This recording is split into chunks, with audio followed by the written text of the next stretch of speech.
Ibu-ibu, mau lihat pelitnya ibu? Coba kalau dia beli sayur.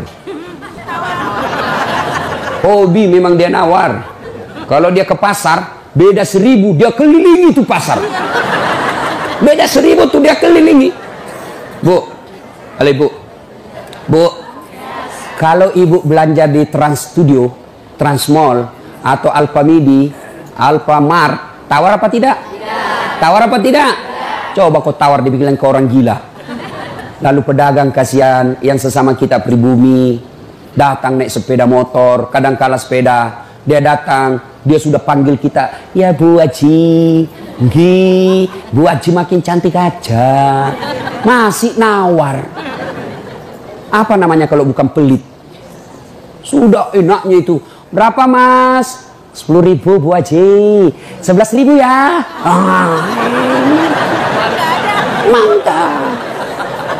Kalau kan ibu-ibu yang suka nawar, kalau bapak-bapak kan tidak suka nawar ya.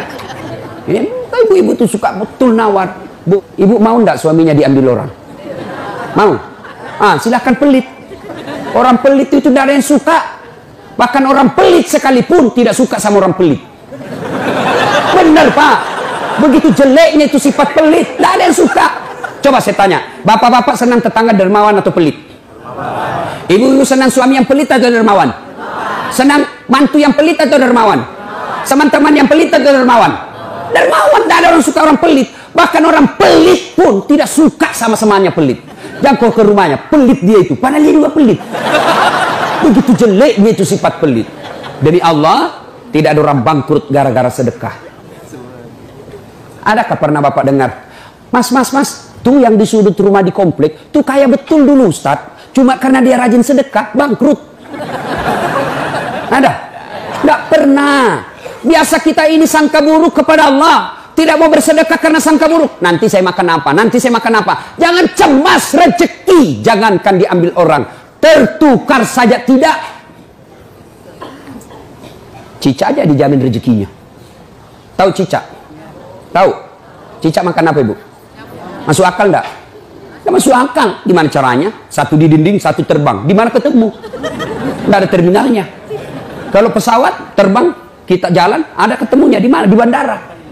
Ini cicak satu terbang, satu di dinding. Di mana ketemunya? Tapi lagu kita waktu kecil kan, cicak-cicak di dinding, diam-diam merayap, datang seekor nyamuk. Nyamuk yang datang.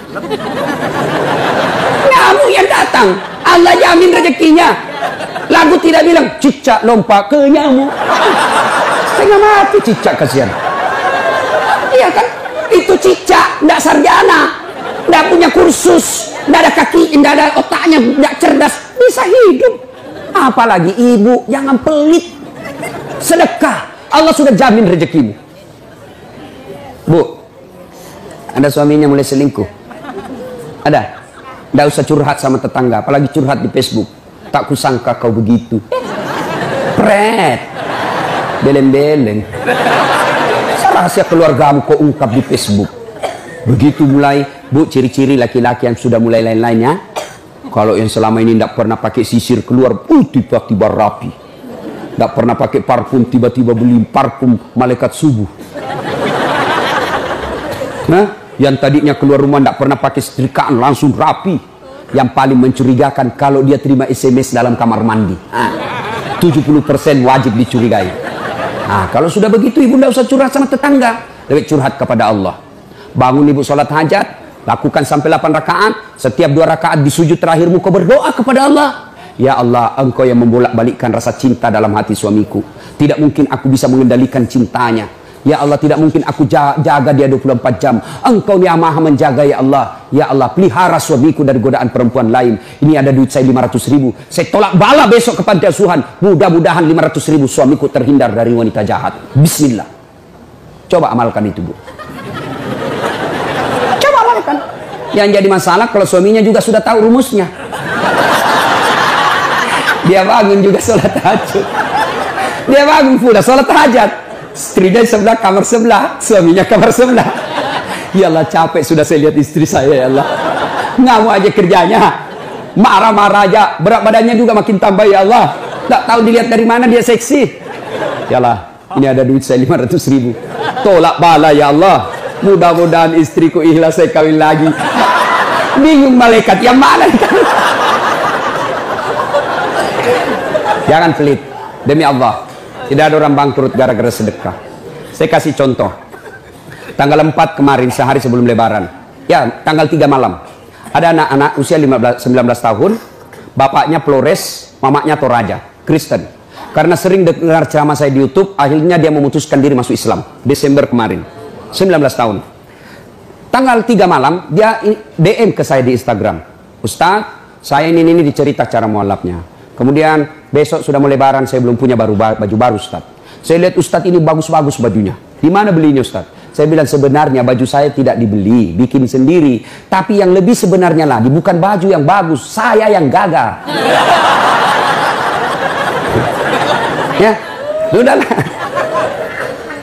Saya butuh baju lebaran. Saya bilang, kau datanglah ke rumah saya. Saya sediakan, kau pilih bajuku yang kau suka. Dia pakai tongkat, turun dari taksi. Wih, kasihan saya. Kenapa kakimu, Dek? Ternyata diamputasi kakinya. Dia singgah sholat asar, ditabrak mobil. Saya bilang, berat betul hidupnya ini anak. Diusir dari orang tuanya, Pak. Diusir, sekarang tinggal di masjid. Tidak disetujui, hanya dia sendiri masuk Islam. Diusir. Bilang, kenapa kakimu? Saya cerita. Sedih saya, sempat berkaca. Yang sedih, Ustaz. Ini tidak ada artinya ini kaki ketimbang iman saya kepada Allah. Luar biasa, 19 tahun. Saya ambil baju saya yang paling bagus. Kau pilih ini, Dek. Mana kau suka? Bener, diambil yang paling bagus. Sempat juga saya nyesal. Sudah. Karena saya buru-buru ke bandara. Saya mau pergi khutbah. Ya, ini Dek. Kau ambil 1 juta. Sudah, kembalilah dia. Naik Grab lagi. Sudah. Perjalanan saya ke bandara, masuk WhatsApp. Ustadz, berapa nomor rekeningnya? Wakil Wali Kota Balikpapan. Dalam hati saya bilang, kenapa lagi Pak Wali? Ada apa? Pada dalam hatiku, segeralah. Kirimlah nomor rekening. Masih di atas mobil, masuk. Masuk, berapa transferan masuk? 30 juta.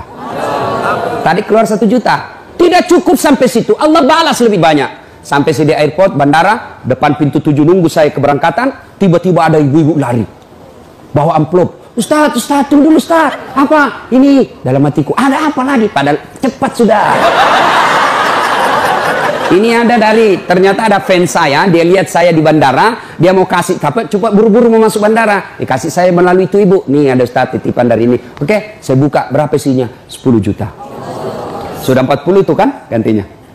Besoknya tanggal 5 selesai khutbah. Biasanya kalau saya khutbah dikasih itu ibu 25 juta sama itu Bu Bupati. Berapa saya dikasih waktu itu? 35 juta. Berapa Allah ganti? 75. Keluarkan 1 juta, Allah ganti 75 juta. Kenapa ibu miskin? Karena ibu malas bersedekah. Selalu berkeyakinan saya miskin. Maka Allah, ana indasani abdibi. Saya tergantung sangkanya hambaku. Kalau kau sangka tidak mampu, maka kau kasih tidak mampu. Sedekah ibu. Allah tidak lihat 1 jutanya. Allah tidak lihat 100 ribunya. Yang Allah mau nilai, kamu sedekah enggak 1 hari ini? Jangan pernah lewatkan maghrib tanpa sedekah di hari itu. Coba amalkan.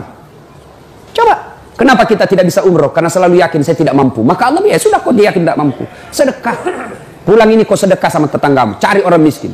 Cari janda-janda tua. Tidak usah janda muda. Banyak yang bisa selamatkan. Jelas? Salatullah, salamullah. Ala toha rasulillah. Salatullah, salamullah. Ala yasin habibillah. Nah, sudah banyak sebenarnya penyakit hati, tapi waktu yang terbatas. Saya cuma bilang waktu yang terbatas. Saya ada acara di Bandung ibu jam 10. Saya ini orang kampung. Saya tidak tahu Bogor ke Bandung jauh. Saya pikirnya 1 jam. Inilah kalau kita pakai pulsa lokal. Saya orang kampung, tidak tahu saya. Oh ternyata jauh. Nah, saya harus segera selesaikan. Insya Allah, kalau panitia ngundang saya lagi ke sini, saya datang lagi. Insya Allah ya. Nah, ini penyakit hati. Sekarang gimana cara mengobatinya? Ala bizikrillahi tatma'innul qulub. Ketahuilah dengan berzikir mengingat kepadaku, maka hatimu akan jadi tenang. Jadi kalau kita punya penyakit hati, maka datang di majelis zikir Al-Ihya ini. Ini salah satu caranya. Memang ibu tidak dapat voucher. Memang ibu tidak dapat undian, tapi apa yang ibu dapat? Ilmu Tapi ilmu tidaklah terlalu menolong ketika ilmu itu tidak diamalkan. Amalkan yang Bapak Ibu tahu, maka Allah akan berikan ketenteraman jiwa, ketenangan hati. Kalau hati sudah tenang, itulah kekayaan kita yang paling baik.